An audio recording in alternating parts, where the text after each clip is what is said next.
The rhetoric of male hatred and female dominance tends to be associated with all things feminist.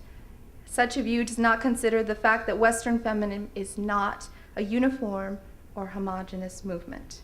It is a diverse movement comprised of many perspectives, ideologies, and approaches. And so having a knowledge that the feminist movement is made up of many streams of thought will allow one to discover the voices of many feminists whose language is not imbued with animosity for men or a quest for dominance. In fact, many streams within Western feminism strive for a community where men and women are equals in all aspects of life. Let's take, for example, the work of Western feminist theologians Elizabeth Johnson and Lynn Japinga.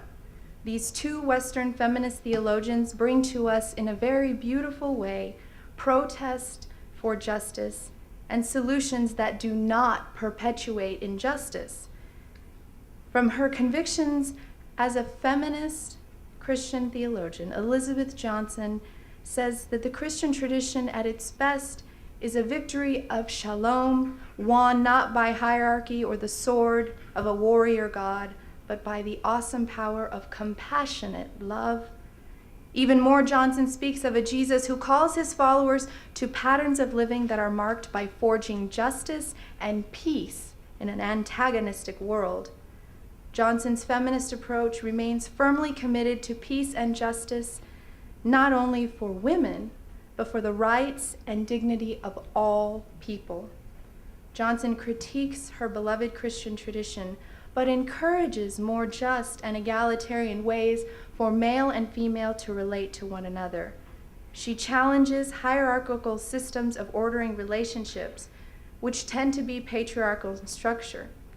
Johnson explains that patriarchy has allowed us to consider relationships in a very dualistic way, where there is the realm of the male and the realm of the female that cannot cross paths, that do not touch, that are very different, and where they're opposite to one another, and where the realm of the male is superior to the realm of the female.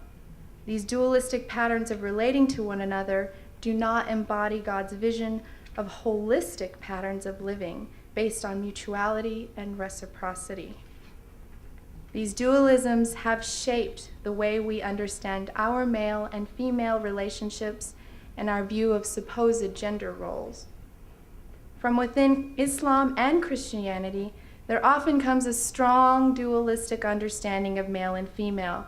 It often boasts a view that men and women are equal before God, but this equality is typically qualified by saying, for example, God has created men and women equal, but different, and thus suited for different roles. The implication then is that men are naturally leaders, strong and dominant, and women are to be gentle, passive, and take on stereotypical roles associated with domesticity. The problem then is that this understanding, this very dualistic understanding, is simply not equality. It is not equality when one dictates to another how they can and cannot be. There is not equality for someone who is told how they have to act in order to be acceptable before God or to their religious tradition.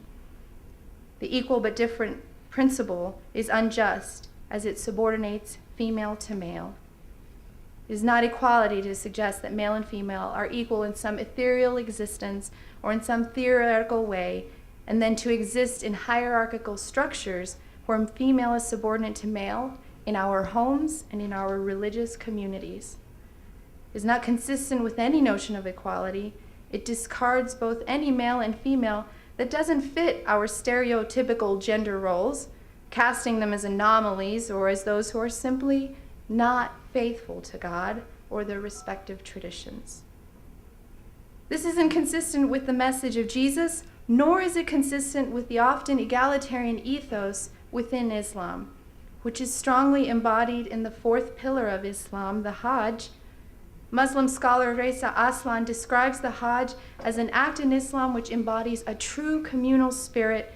There is no longer any rank, class, status, or ethnic or racial identity, or gender. The core visions of both Christian and Islamic, the core visions of these traditions are compromised when speaking in terms of subordinating male to female, or female to male, excuse me. Johnson also talks more about these patriarchal structures, explaining that they have an inherent need for hierarchy, and they have caused, for example, the Christian tradition to assume a hegemonic posture over other religious traditions. And according to her feminist critique and her interpretation of holistic views of relating, there is no room for such hierarchy, but only room for a holistic view of God's compassionate love and power that extends, in her words, over every people and nation. Her feminist interpretation explains there is a continuity, these are her words, of divine action and inspiration between the Christian religion and the multitude of the world's religious traditions. In the same way, feminist Lynn Japinga expands on this notion, saying that patriarchy has contributed to fear of the religious other. She explains that patriarchy and its hierarchical structures are rooted in fear.